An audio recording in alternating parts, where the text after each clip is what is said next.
Hello and welcome to another episode of Skul Bilong Yu. I'm your host Michaeline, and this month Skul Bilong Yu brings you a special report of the 1983 Education Act review by the Acting Education Secretary, Dr. Uke Kombra. Also in this episode, Skul Bilong Yu highlights the not-so-fortunate side of education, where some communities in PNG miss out on the formal education system. We see what disadvantages they encounter. Also, the Censorship Office research project on the use of mobile phones by students and other events within the education sector.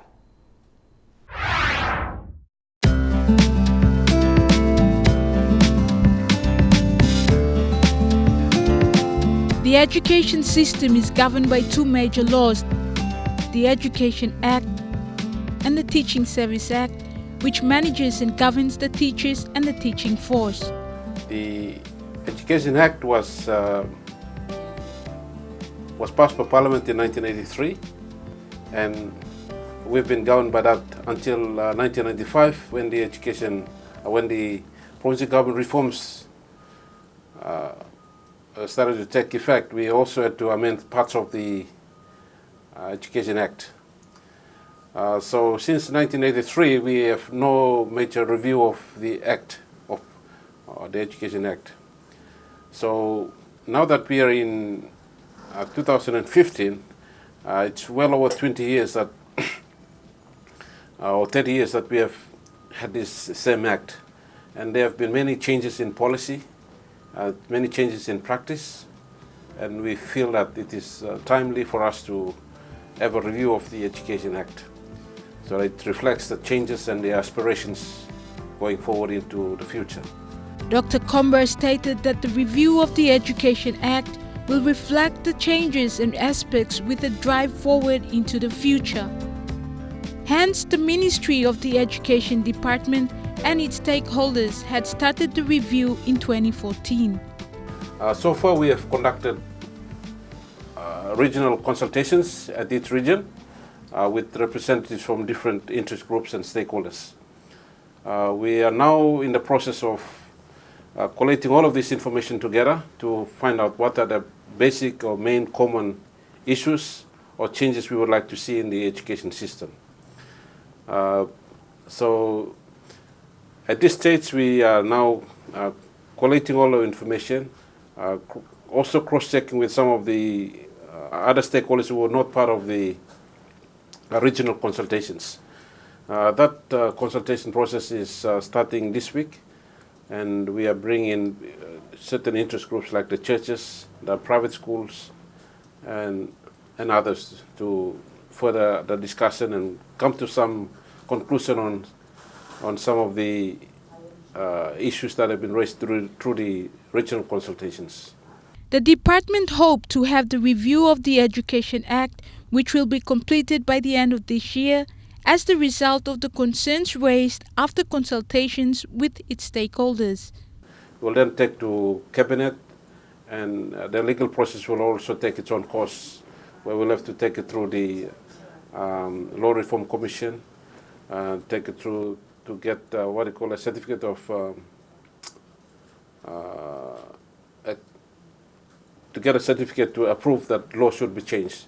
And that will then go to Cabinet, to Parliament to approve it. Plans are now underway to conduct the remaining stakeholders' consultation workshops, which will be facilitated by the Department of Education.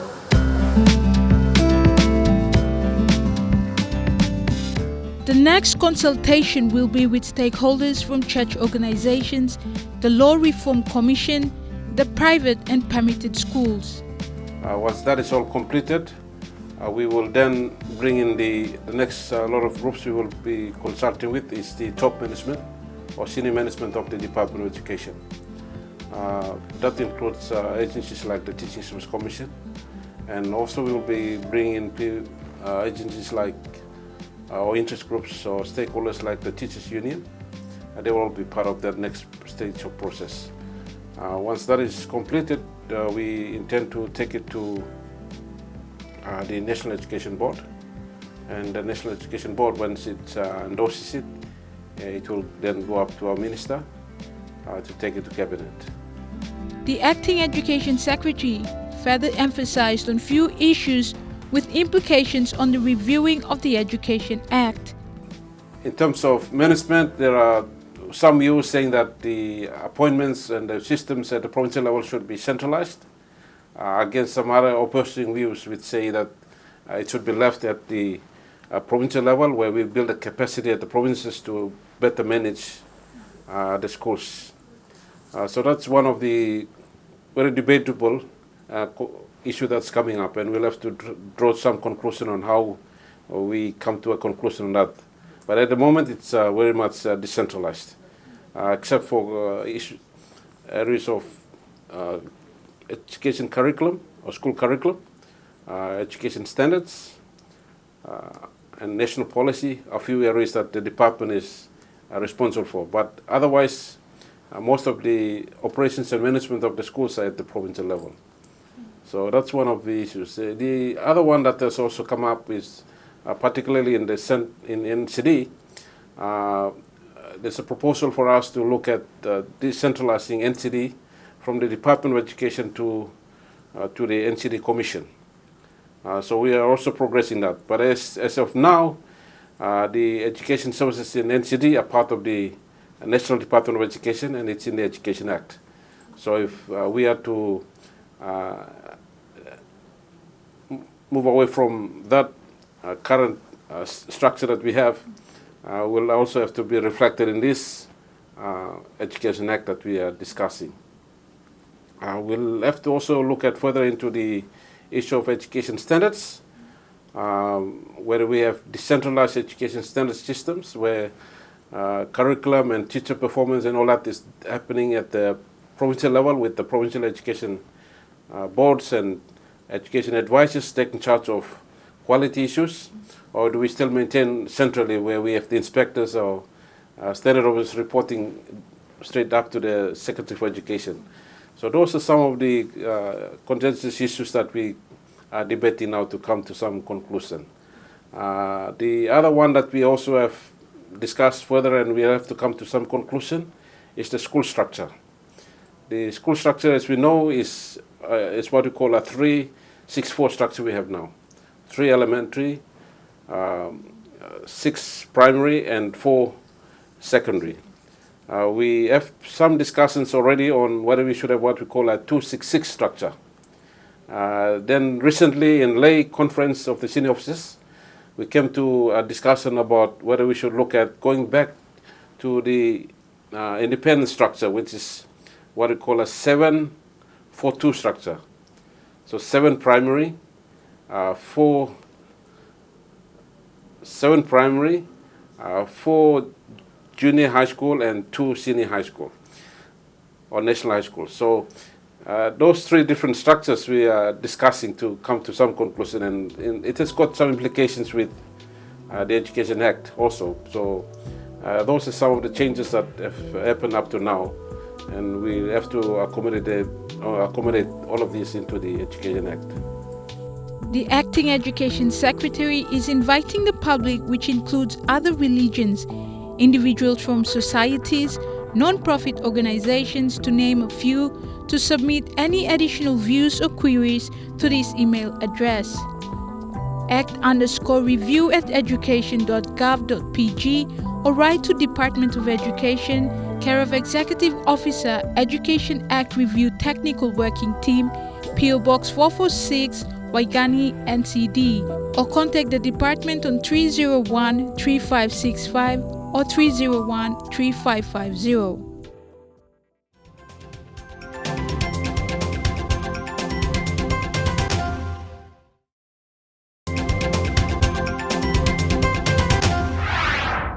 Youth Youth in most communities in the country miss out on the formal education system. This has caused them to encounter disadvantages in life. EMTV's Colleen Barilay in Ley shares a report on what youth in a community in Ley say about the quality of education received. They know that education supports individuals, assists them to get jobs, and for them to stay away from criminal activities. Have a look.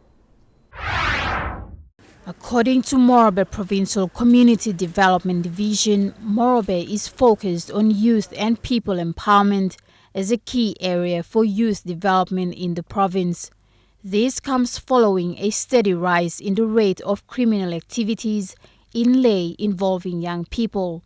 Lack of education has been the core factor attributed to a lot of youths getting involved in crime, but there are some struggling to survive in the informal sector. Na lyric market me make him say help me na man blomi na upikini blomi even mama papa blomi to lokai na kind of same. Without employment, they are faced with the challenge of finding money to support their families.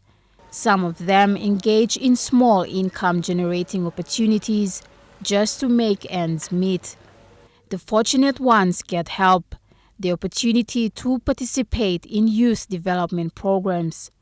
Yeah, this program is really helping these fortunate ones to at least have some basic life skills. Basic life skills which they... Over the past 2 years, Guinea Guada Business Development Foundation has been giving youths in Ley the opportunity to be educated through its life skills programs, a youth development program supported by Ley MP Lujaya Koza.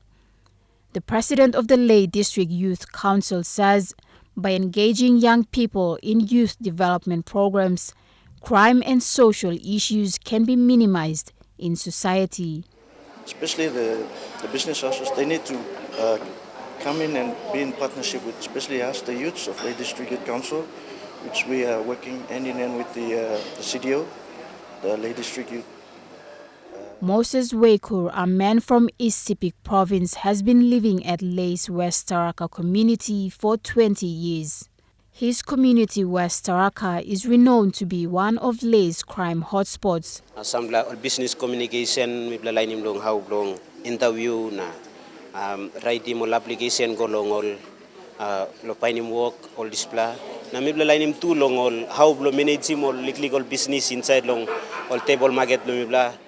However, that perception has been slowly changing, starting with the introduction of youth empowerment in the community. In early July, more than 150 youths in West Taraka community participated in a young skills training program. Place where big crimes have come up, na since people been stopped, come no one plus kind development been come inside. And first office kind of come inside location and thank you on behalf of youth Dragon Street. I want the west area where inside the West Taraka where all line law and orders are correct or reject me plan. Can name was a give no me pla or give me pla kind of a gorilla farm or big rascal man will also come inside and me plus stop. And because law government them no se look savelo me pla. The training is aimed to reduce crime activities within West Taraka by engaging youths. Community and youth leaders at Ley's West Taraka have also shown support, encouraging more of these programs in their community. First time plati some negative now, so looking also no good them working so good blah. So now also realizing also no good them no good looking good blah na way life all looking. Sarah David is a mother in this community. She says crime can be reduced by empowering and giving youths the opportunity to find jobs. Services osem all poris tu ikamta so poris all paine hatru lo kisim desa bagara pe mistap inside here. Nicholas Spencer, a UNDP representative with Morobe's Community Development Division, says defining one's roles and responsibilities is the beginning of youth development. He is Morobe's gender-based violence coordinator who has been monitoring sexual violence crimes in the province for the last 2 years. Many of these crimes committed by youths.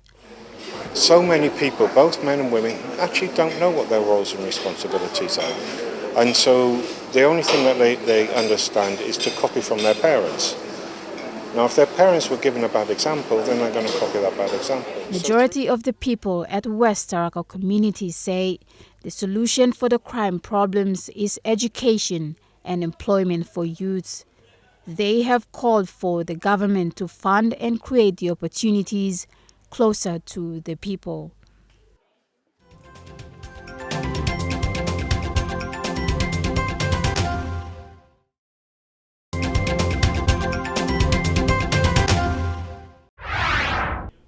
Use of technology in Papua New Guinea has accelerated over the past years, especially with the use of computers, laptops, iPads and mobile phones to visit websites. Students in Papua New Guinean schools are now well versed with using their mobile phones to access internet for entertainment rather than using technology for educational purposes. Watch next.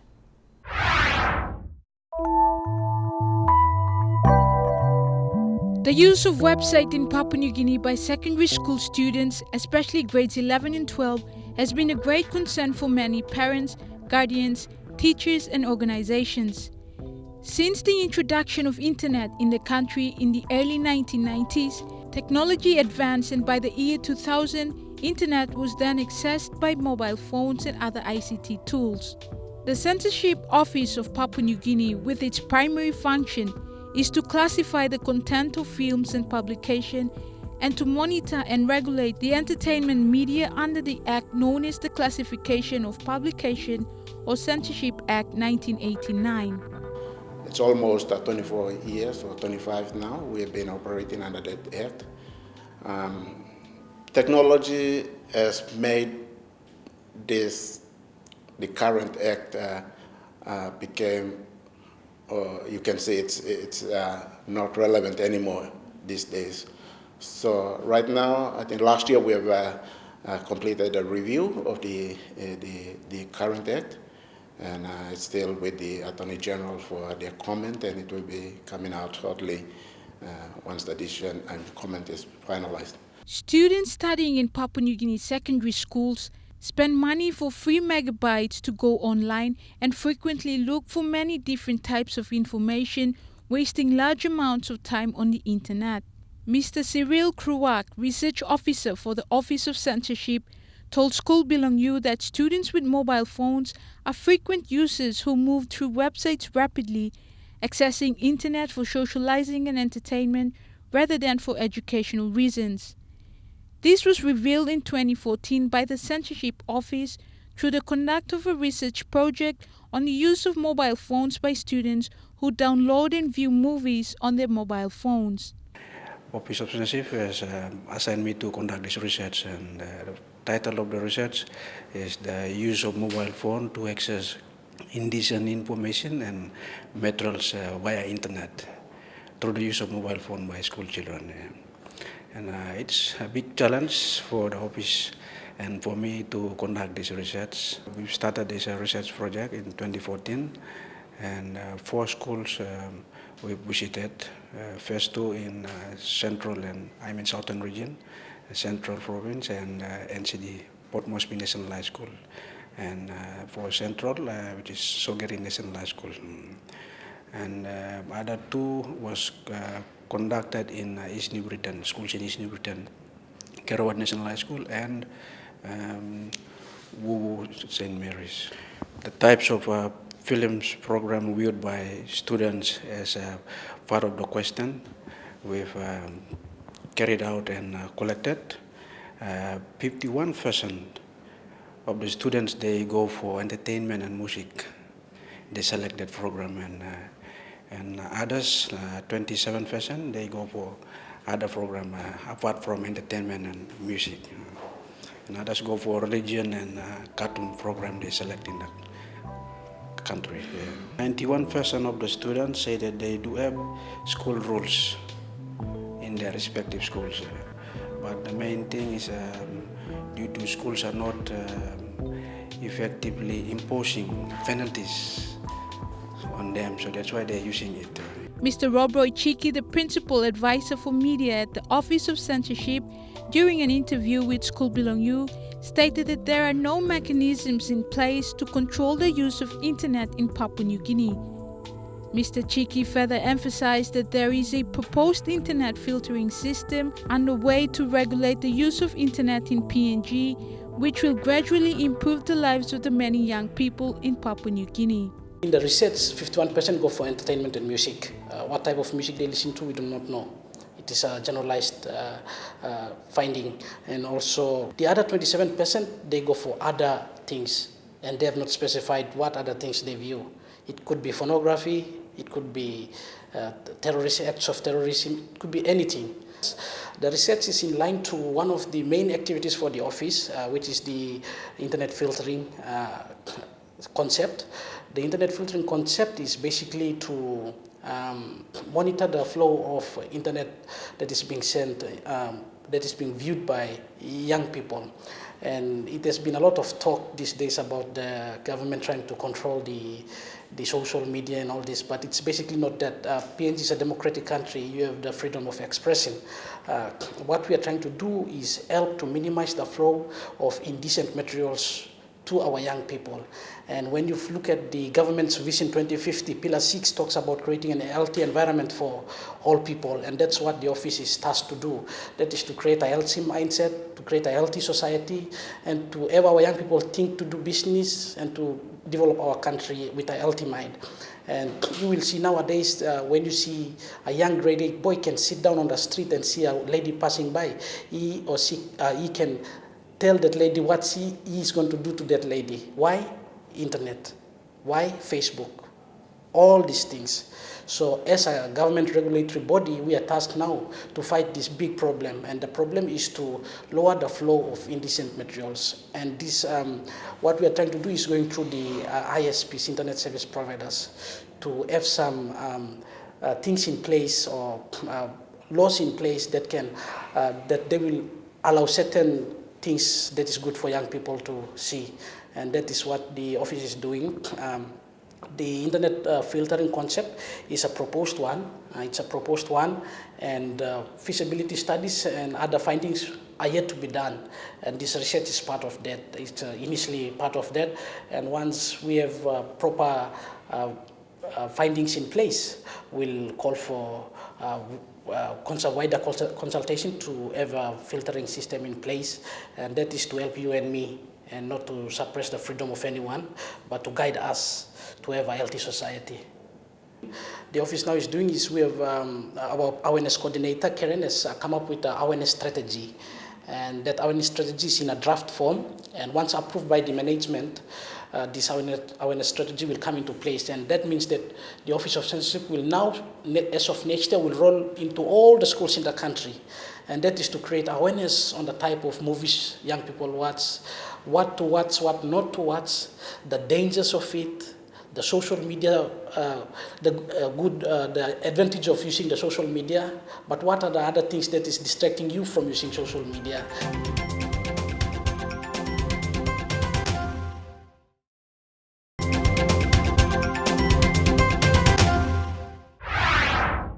Welcome back. Students in 2 respective schools in NCD are now communicating with each other through a live class with students from other countries. International Virtual Exchange of Classroom Activities, or IVECA program, a newly introduced initiative in Papua New Guinea, has made it possible for the students to talk about the similarities and differences from their respective countries and to look for solutions to overcome these problems.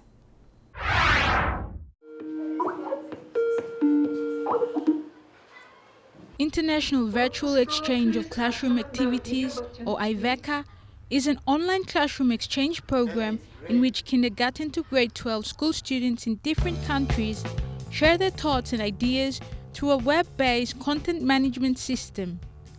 With the school curricula integrated with the IVECA program, students in different countries perform individual and group projects in the classrooms according to the weekly activity topics provided in the IVECA program. Completed projects are posted using the content management system, communication and collaboration tools. Students from each country exchange their feedback and information with each other once a week. Depending on the needs and objectives of local schools, communication and collaboration platforms may include text messages and images as well as synchronized audio and videos. IVECA is an integrated form of intercultural education facilitated by the effective use of ICT. I am assisting in a program that is hosted by IVECA, which is a USA organization, giving us the opportunity to be able to link with a country, which is Korea, learning in the classrooms. Even though we may not be in Korea, but we are in there within this online program that has given us the great opportunity to be able to also learn about the culture of Korea, which is an international country. IVECA is designed to promote young students' ability to live together with people in different cultures and countries as friends and to work cooperatively for the prosperity of the global society. Through the program, IVECA aims to promote intercultural competent global citizens who are capable of understanding and reconciling cultural diversity, utilizing knowledge and information, and working collaboratively with people in different cultures using different languages.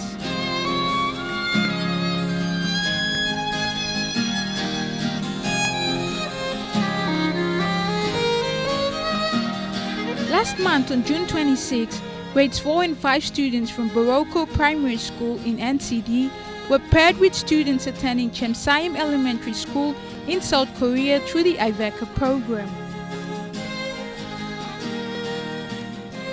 We would hope and be grateful if we continue to have on-live classes, and it will be one of the potentials being introduced to students as well, to have an access from students who is from abroad as well. The last term, grades 4 and 5 classes have been posting series of messages about individual students' introduction, favorite foods and traditional dishes, favorite sports, and the 2015 Pacific Games, which took place this month. The students took part in a live session starting with grade 4s and followed by grade 5s. This event was the first of its kind in the country that took place in the two selected pilot schools, Baroko Primary School and Jubilee Secondary School. Standing here, having this bright opportunity to talk overseas is a blessing. And thank you, IVECA. The initiative of the International Virtual Exchange of Classroom Activities was introduced to schools by Aline Wilbert, who made it possible for the two piloted schools to communicate with schools from other countries. IVECA is a center of academic activities. So also it's a non-profit organization. Our main goal is to develop global competencies and promote the increase of writing skills, writing and reading skills. So if the Ministry of Education of PNG is interested, we really would like to expand this project in rural areas or urban areas wherever people demonstrate interest. So currently we have South Korea, United States, Mexico, Brazil, and PNG. I am a global coordinator, so I teach them, I guide the teachers throughout the process. But in the beginning of each semester, teachers that want to start the project, they are required to attend a training session about from 8 hours to 10 hours. So it's a free training provided so they can learn the basic skills to start the project. And PNG is so rich in culture, it's so beautiful that I don't see why this couldn't be happening, because I have seen the results from this current pilot project. I have seen the results from the Korean students. They have been astonished, how beautiful this country is. They've been surprised about the Sing pictures that the students send. I believe that PNG, it's a developing country, has so much potential, and definitely IVECA can be established in public schools and private schools, as long as the school has internet connection. When people in the world build such respectful relationships, the world will more likely become peaceful. Education should provide children with ways to experience such cross-cultural interactions so that they become capable and willing to make a better world.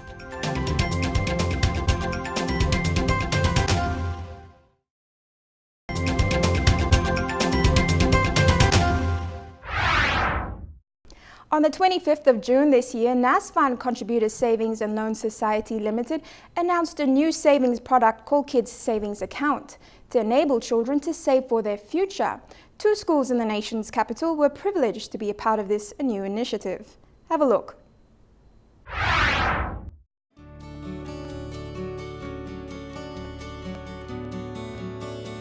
In a rapidly changing world, teaching children about managing money has never been more important.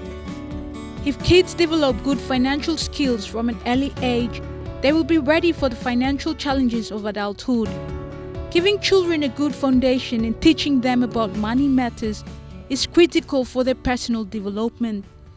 Showing children the basics such as how to budget, spend and save will establish good money habits for life. On the 25th of June this year, NASFund Contributor Savings and Loan Society Limited, or NCSL, was pleased to announce a new savings product called Kids Savings Account to enable children to save for the future. Today's launch is a culmination of many months of work that we've been doing on developing this Kids Savings Account. And this is part of the campaign and our contribution towards the initiative undertaken by the Bank of PNG to inculcate a savings culture among the young minds as part of the financial inclusion campaign that was launched in April last year. NCSL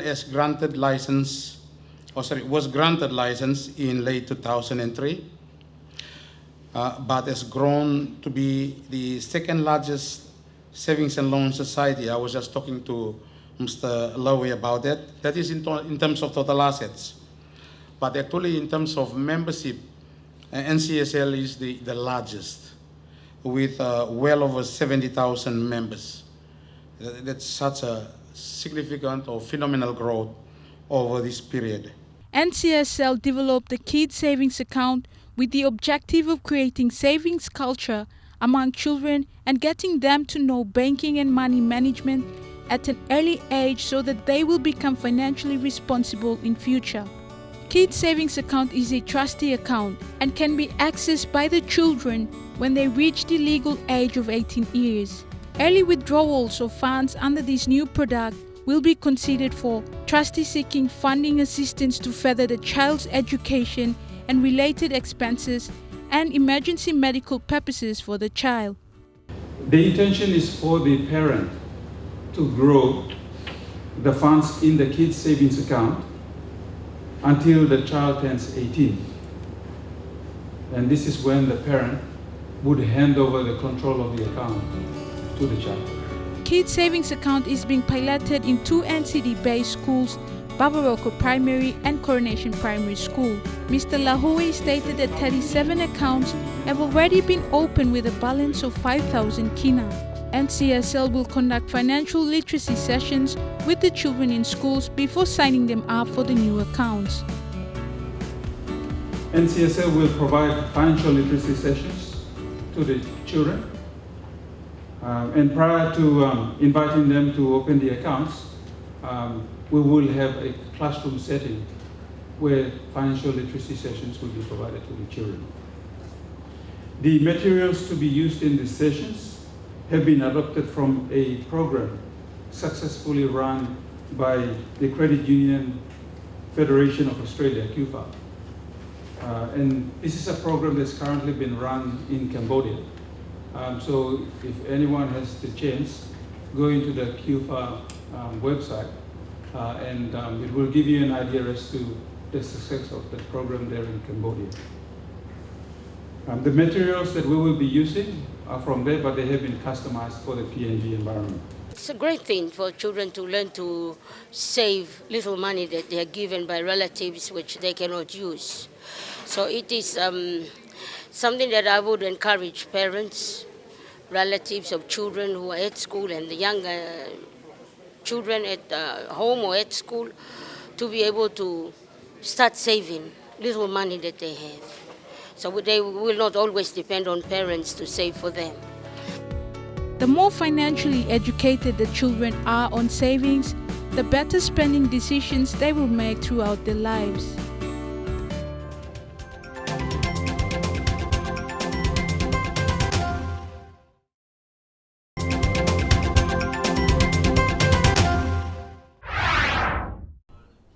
You're watching Skul Bilong Yu. 3 primary schools from Moresby North East were engaged in a clean-a-thon session organised by the National Airport Corporation in preparation for the 2015 Pacific Games. The Chief Operating Officer, Sylvester Kenatsi, said the aim of the clean-a-thon is not only to engage students in cleaning up the area for the visitors, but also to give students a chance to explore and learn the roles and responsibilities of NAC in the country.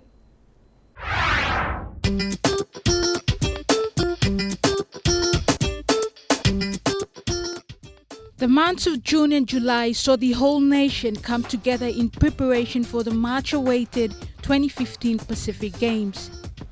NCD was a sight for people to see as young and old volunteered to help clean up the city and took immense pride in showing off their vibrant city to the many visitors from around the Pacific. We are very happy that you can involve students, because after all, it will be this student who will have ownership of this place. That is a good start. Port Moresby-Jackson's International Airport, located at the nation's capital, is the first place you will see when you set foot into PNG and the last you will see as you prepare to leave PNG shores. Jackson's International Airport is located 5 miles or 8 kilometers outside Port Moresby. It is the largest and busiest airport in Papua New Guinea and is the main hub for Air Niugini, the national carrier, as well as the main hub for Airlines PNG. On the 29th of June this year, 3 primary schools in Port Moresby, New Arima Primary, St. Peter's Primary, and Holy Rosary Primary School were invited by the National Aircraft Corporation to engage in a clean-a-thon session at Jackson's International Airport in preparation for welcoming the international visitors from the 23 nations participating in the Pacific Games. Some of the students who took part in the cleanup live far from the airport and had not seen the many changes being made to the airport by NAC, especially the expansion of Jackson's Airport. It's an opportunity also for them to be around here and to see how the airport has expanded. And from today's activity, like what my counterpart had said, it is a boost for them to be able to see how they are able to look after the facilities and who really manages these facilities. And I hope the Wakim B is not an end, but basically with my school we thought that we would do that once a month around the 6-mile shops. The Chief Operating Officer of NAC, Mr. Sylvester Kenatsi, stated that the initiative of involving the students by NAC had given the young people an opportunity not only to see the recent changes being brought about in terms of facilities, but also to motivate the students to perform in the studies to be part of the large workforce. We have decided to take this approach because you are the future generation who are going to move into the workforce, as I said, in the next 10 or 15 years. National Aircraft Corporation made a contribution of 1,000 kina to each of the schools that took part in the clean-a-thon at Jackson's Airport as a token of appreciation. NAC is going to make a contribution to each of the schools of 1,000 kina each.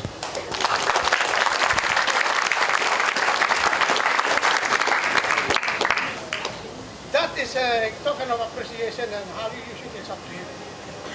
Okay.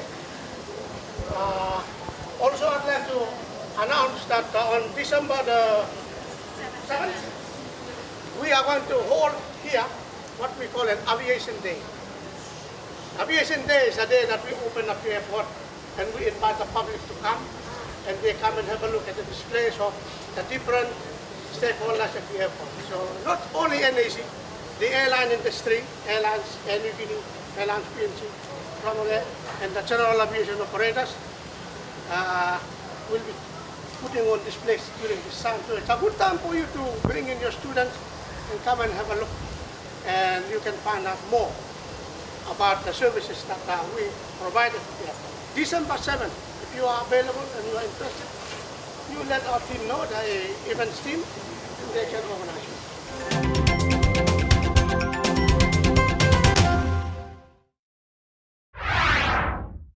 And that's all we have for this edition of Skul Bilong Yu. Now, if you wish to watch this episode again, you can log on to our website, www.mtv.com.pg.